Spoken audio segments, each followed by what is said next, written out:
The homeless man whispered hoarsely, "Don't talk, just listen."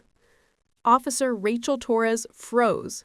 She had just stepped out of her patrol car when the ragged figure leaning against a brick wall caught her attention. At first glance, he looked like countless other forgotten souls of the city. Dirty clothes, unkempt beard, long tangled hair dripping from the drizzle. But his eyes burned with urgency. At his side, a loyal mutt growled, staring intently into the shadows of the alley. Rachel's instincts screamed danger, but her hand hesitated on her holster. Something about his tone made her pause. Rachel studied him for a moment longer. He didn't flinch, didn't stumble like someone intoxicated. His voice, though rough, carried the weight of someone who had seen too much. "Behind you," he whispered again. She glanced over her shoulder toward the dark alley. Trash cans lined the wall, dripping water from the rain. But nothing seemed unusual. Still, her gut tightened. The dog's growl deepened, its hackles raised. Rachel's training told her to trust both instincts and signals, and both were screaming at her now. The man slowly raised a dirty hand, pointing toward the shadows. "He's been waiting there," he said quietly, lips trembling. "Watched you drive up. I saw him follow you." Rachel's pulse quickened. She pressed her back against the car, hand firm on her weapon, eyes narrowing at the alley's edge. The drizzle turned heavier, adding tension to the moment. Rachel realized she was caught in the middle of two worlds, a uniformed protector of the law and a ragged man's society dismissed, warning her of something unseen. She whispered sharply, "Who's there?" Her voice echoed off the wet brick walls. No answer came, only the trickle of water from the rooftops. Rachel's breathing slowed as she focused on every sound. Suddenly, a faint scuffle broke the silence. Shoes brushing against pavement. Quick and nervous. Her muscles tensed. The homeless man's dog barked once, sharp and fierce, pulling at the moment. Rachel lifted her flashlight and aimed it toward the alley, the beam slicing through the rain like a blade. A figure bolted from the darkness. Rachel reacted instantly, hand snapping to her gun, but the homeless man's hoarse voice cut through the chaos. "Don't shoot. He's got a knife." The stranger lunged forward, a glint of metal catching the dim streetlight. Rachel sidestepped, pulling her weapon free, heart hammering. The dog snarled, leaping forward, teeth flashing. For a split second, time seemed to slow. Rachel had to decide, pull the trigger or trust the warning. That fraction of hesitation was enough for the fight to truly begin. The stranger stumbled but didn't stop. He lunged closer, knife raised high. Rachel dodged backward, her foot slipping slightly on the wet ground. The homeless man, without a second thought, pushed himself forward, intercepting the attacker. His ragged body crashed into the knife-wielding figure, both tumbling into the puddles on the ground. Rachel froze, her gun raised, unsure whether to shoot.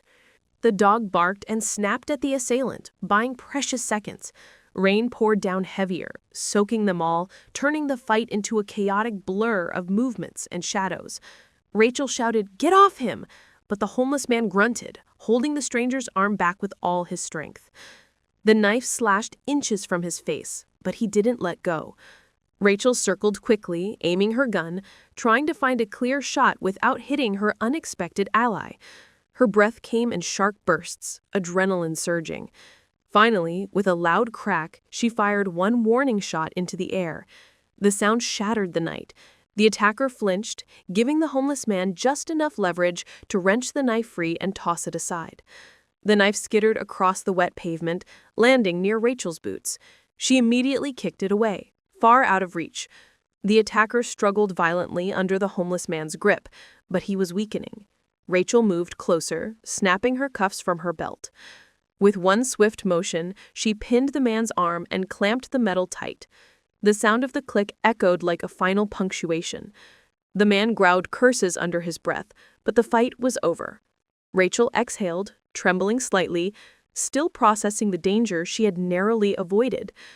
When it was done, she turned to the homeless man. His chest heaved with exhaustion. Hair plastered his face from the rain. His dog sat loyally at his side again, tail wagging faintly as if proud. Rachel stared at him, struggling to find words. She began, but stopped. For once in her career, she realized her life had been saved not by her training, not by backup, but by someone society dismissed as worthless. Someone who had nothing, yet risked everything. The weight of that realization pressed heavily on her heart. Rachel holstered her weapon slowly, her eyes never leaving him. "You could have been killed," she said quietly. The man shrugged, wiping rain and dirt from his forehead. "So could you," he rasped. There was no pride in his voice, no arrogance, only a simple truth. His dog nudged his leg, as if reminding him of the bond they shared in surviving another night. Rachel suddenly felt a pang of guilt for the suspicion she had felt when she first saw him. She had been wrong, and she knew it. She gestured toward her car, thinking he might need help, maybe even a hospital. But the man shook his head. "No hospitals," he said firmly. His eyes flickered with something, fear, perhaps, shame. Rachel hesitated, torn between duty and respect. She wanted to press, but something in his tone told her not to. Instead, she offered him a blanket from her patrol car. He accepted it silently, draping it over his soaked shoulders. The dog curled up against his side, both of them shivering from the cold. Rachel crouched down to his level, studying him more closely. Beneath the dirt and weariness, she could see intelligence in his gaze. His words earlier replayed in her mind, sharp, urgent, life-saving. She realized he wasn't just another homeless man. He had a story, one hidden beneath layers of pain and survival. She wondered how someone like him ended up here, on these streets, with nothing but a dog to call family. The question weighed on her, but she didn't ask, not yet. Instead, Rachel said softly, "Thank you." 2 words, but heavy with sincerity. The man looked at her for a long moment, as though measuring her honesty. Finally, he nodded, his lips curving into the faintest shadow of a smile. His dog licked his hand, breaking the tension. For the first time that night, Rachel allowed herself to feel relief. She had been saved, not by her badge or her gun, but by the humanity of someone no one else would notice. She radioed for backup, her voice steady again. Within minutes, flashing lights filled the street. Officers poured in, securing the suspect and taking statements. Some glanced curiously at the homeless man, but Rachel shut down any comments with a look. She owed him more than anyone could understand. When one officer asked who had stopped the attacker, Rachel simply replied, "He did." The silence that followed was heavy, filled with disbelief and a hint of respect. The homeless man shifted uncomfortably under their gazes. He wasn't seeking praise. He wanted to disappear back into the shadows, where he had come from. Rachel sensed it. Before he could slip away, she stopped him. "Wait," she said, stepping closer. "What's your name?" The man hesitated, then answered in a whisper, "David." It was simple, almost fragile, like a truth he hadn't spoken in years. Rachel repeated it softly, committing it to memory. David, the man who had saved her life. As the rain eased, Rachel offered him a ride somewhere warm. He declined again, insisting he was fine where he was. She didn't push, but she did leave him with food from her trunk, packaged meals she usually carried for long shifts. David accepted it quietly, his dog wagging his tail at the sight. Rachel watched as he retreated into the shadows, blanket wrapped tight, dog at his side. She felt an ache in her chest, knowing she might never see him again, yet hoping she would. Driving away, Rachel couldn't shake the image of him from her mind. She replayed the events over and over. The rain, the knife, the raw courage of a man who had nothing. She wanted to know more about him, but the city swallowed people like him easily. Homeless faces blurred into the background, becoming invisible. Still, Rachel felt compelled to search. She drove the same streets, checked alleys, and even asked around in shelters. Everyone had heard of the guy with the dog, but no one knew exactly where he stayed. David remained a ghost in plain sight. Days passed, but Rachel didn't give up. One night, while patrolling a quieter district, she spotted a familiar figure leaning against a crumbling wall. His dog was curled at his feet, his ears perking up at the sound of her car. Rachel pulled over and approached slowly. David lifted his head, surprised but calm. "Thought you'd forgotten," he said hoarsely. Rachel shook her head. Not a chance. She handed him a fresh sandwich and some bottled water. He accepted silently, but his eyes softened. It was the beginning of an unspoken trust. Rachel sat on the curb beside him, ignoring the stares of passerby. "Why'd you do it?" she asked after a long silence. David didn't answer right away. He scratched the dog's ear, eyes fixed on the wet pavement. Finally he said, "Because no one else would, and because you didn't look at me like trash when you saw me." His words struck Rachel deeply. She realized how often people like him were dismissed, ignored, dehumanized.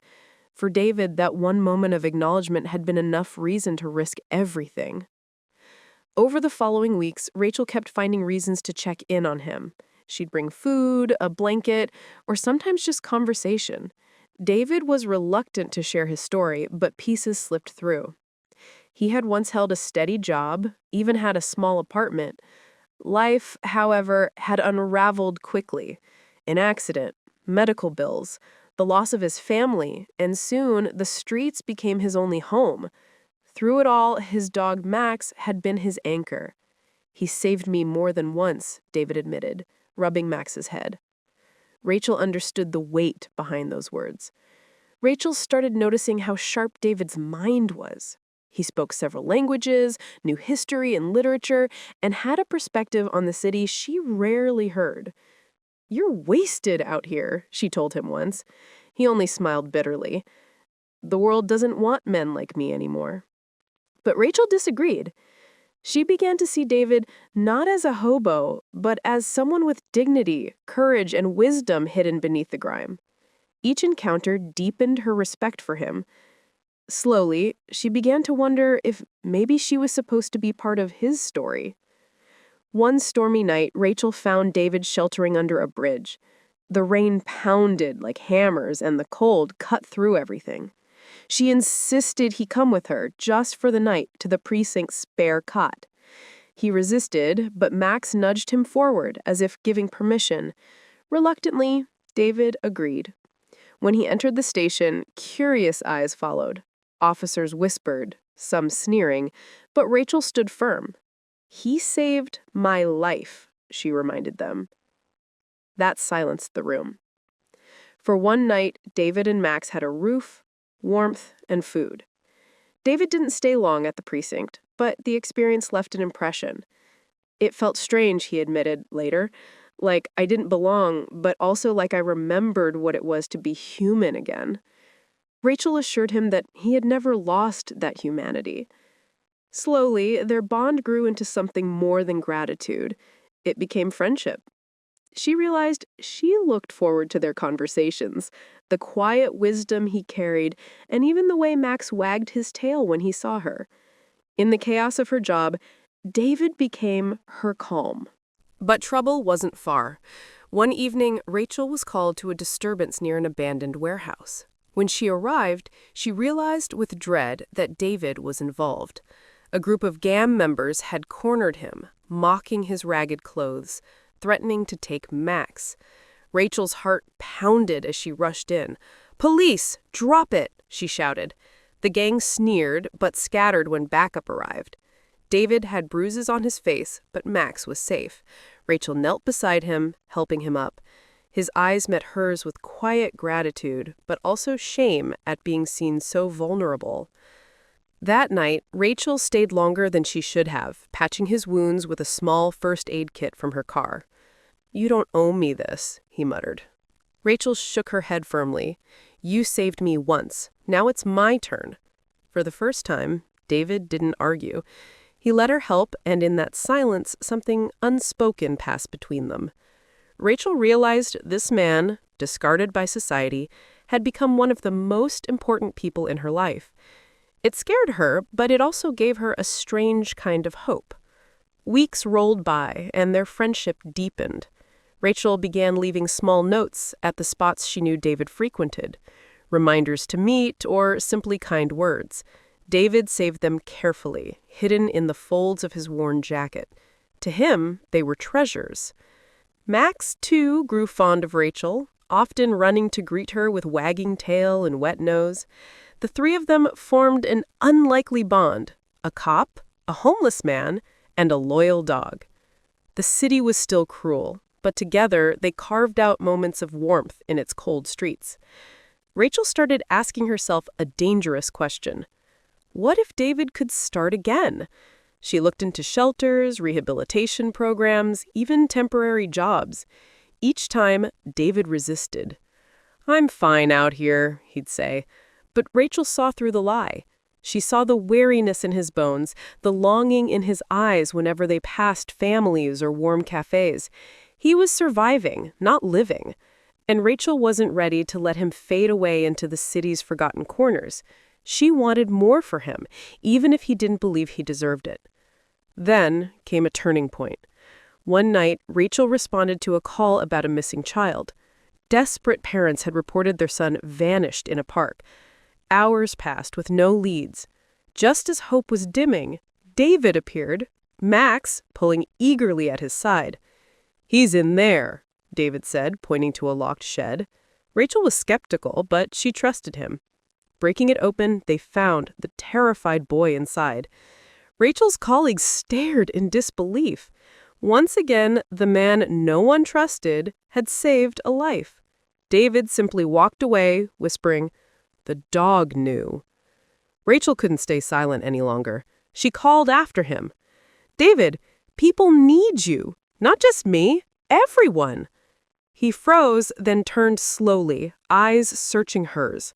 She continued, "You have more to give than you realize. Don't let the world tell you otherwise." The words hit him harder than any storm ever could.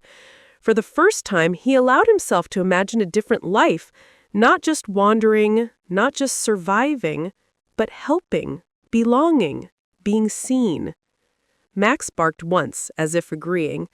David didn't answer, but his silence carried weight. The next day, Rachel spoke with her captain. She explained everything. The night David saved her, the child in the shed, the countless small acts of courage. At first, her captain scoffed, but Rachel's persistence wore him down. "Fine," he said. "I'll meet him." When David was brought in, he looked uncomfortable under the fluorescent lights, clutching Max's leash tightly. But Rachel stood beside him, introducing him not as a vagrant, but as a hero. Slowly, disbelief turned into consideration. For once, David wasn't invisible. He was acknowledged. The captain offered David a chance: part-time work at the station as a translator for immigrant communities. Rachel had learned he spoke multiple languages from their talks. At first, David resisted, but Rachel urged him gently. "It's not charity," she said. "It's purpose." Finally, David agreed, though nervously. His first day was rough. Stares, whispers, doubt. But when he helped a frightened family explain their case, everything changed. People saw his worth. Rachel watched from a distance, pride swelling in her chest. For the first time in years, David wasn't surviving. He was living. Weeks turned into months. David wasn't a cop, but he was part of the team. His skills, his intuition, and his courage made him invaluable. Slowly, he began to rebuild not just his role in society, but his sense of self. Max remained by his side, now known affectionately as the station's unofficial mascot. Rachel saw the transformation unfold, and with it, her feelings deepened. She realized she didn't just admire David. She cared for him in a way she hadn't expected. It scared her, but she no longer wanted to hide it. One evening, after a long shift, Rachel found David outside the station, staring at the city lights. She approached quietly, Max wagging his tail at her arrival. "You look different," she said softly. David chuckled. "Cleaner clothes, maybe?" Rachel shook her head. "No, you carry yourself differently, like someone who belongs." David grew quiet, then whispered, "That's because of you." The words hung in the air, heavy with meaning. Rachel's heart skipped. She realized the walls she had built around her heart were crumbling, brick by brick. Still, David struggled with his past. There were nights he disappeared, unable to face the weight of responsibility. Rachel worried, but she never gave up. Each time she found him, reminded him he wasn't alone. Slowly, he began to believe it. For David, belonging wasn't about the station or society. It was about Rachel and Max, the family he never thought he deserved. Together, they created something unbreakable. The city still whispered, but he no longer cared. He had found his place. Months later, on a quiet evening, Rachel asked him gently, "What do you want for your future, David?" He looked at her, then at Max, and finally back at her. "I don't know," he admitted, "but for the first time in years, I want one." Rachel smiled, her eyes glistening. "Then let's build it together."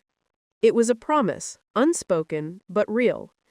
Under the city lights, with Max resting peacefully between them, a cop and a homeless man found hope, not just in survival, but in the possibility of a new life. The city had started whispering David's name. Word of the missing child he and Max had saved spread far beyond the precinct. Newspapers ran stories, calling him the unlikely hero. For a man who once hid in shadows, the attention felt surreal. He wasn't used to cameras or praise. But each time he felt overwhelmed, he glanced at Rachel. Her steady smile anchored him. She never treated him as a symbol, only as himself. That quiet authenticity reminded David that he didn't need to be perfect. He just needed to keep showing up, one day at a time. With Rachel's encouragement, David agreed to attend a community meeting. Parents wanted to thank him in person, children wanted to pet Max, and officials wanted him to speak. He nearly backed out, but Rachel squeezed his hand gently. "Just tell them your truth," she whispered. Standing before the crowd, David's voice trembled at first. He spoke of hardship, of being unseen, of survival. But then he spoke of hope, how one act of kindness had reminded him he still mattered. By the end, the room was silent, eyes glistening with emotion. The precinct decided to make his role permanent. Though he wasn't an officer, his ability to connect with the forgotten became invaluable.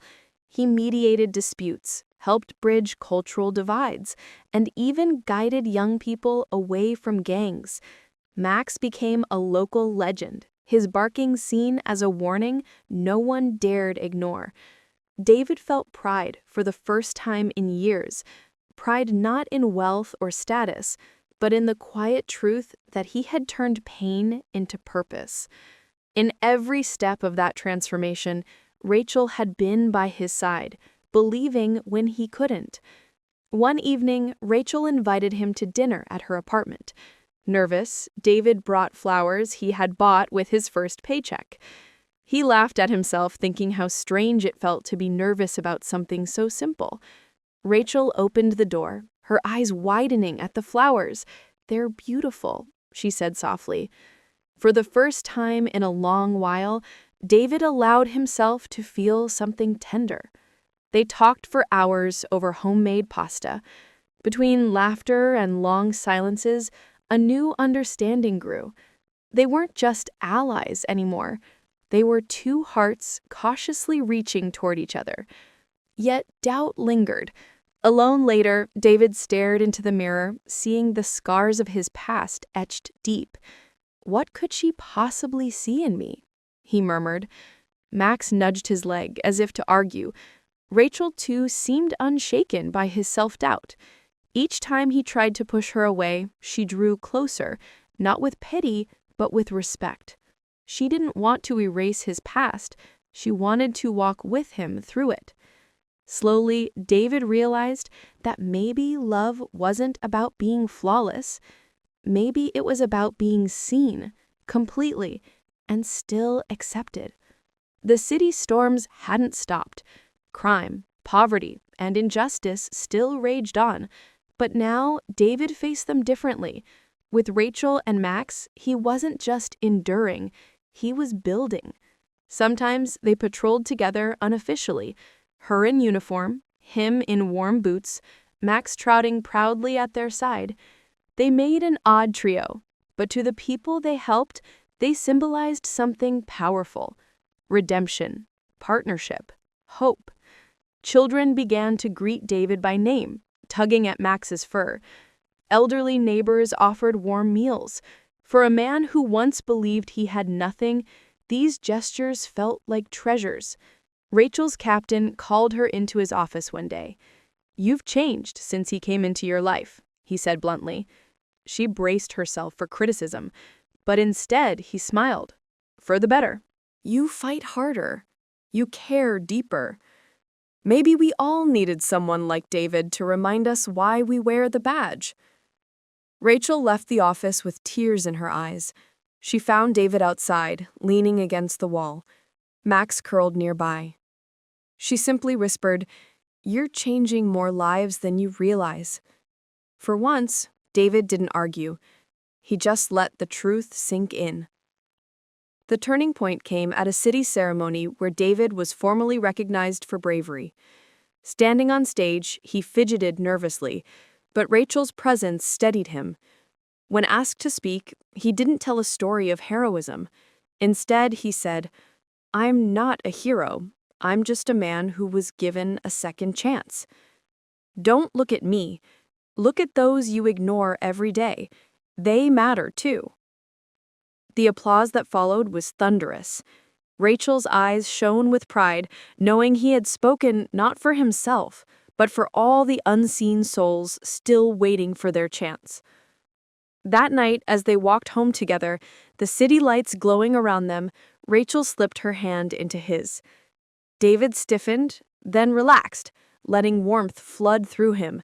For so long he had been cold inside and out, but now something had changed. With Rachel's faith and Max's loyalty, he had found not just survival, but belonging. "Do you ever think about tomorrow?" Rachel asked quietly. David looked at her, then at Max. A small smile touched his lips. "For the first time in years," he replied, "I actually do." It was hope, fragile but real. Months later, David moved into a modest apartment, his first home in years. The walls were bare, the furniture simple, but to him it was a palace. Max had his own corner with a bed and toys, courtesy of Rachel. One evening, as Rachel helped him unpack, David paused. "You saved me," he whispered. Rachel shook her head. "No, you saved yourself. I just reminded you who you are." David pulled her close, grateful and humbled. At last, his journey from forgotten man to valued soul was complete. And in that new life, love had finally found him.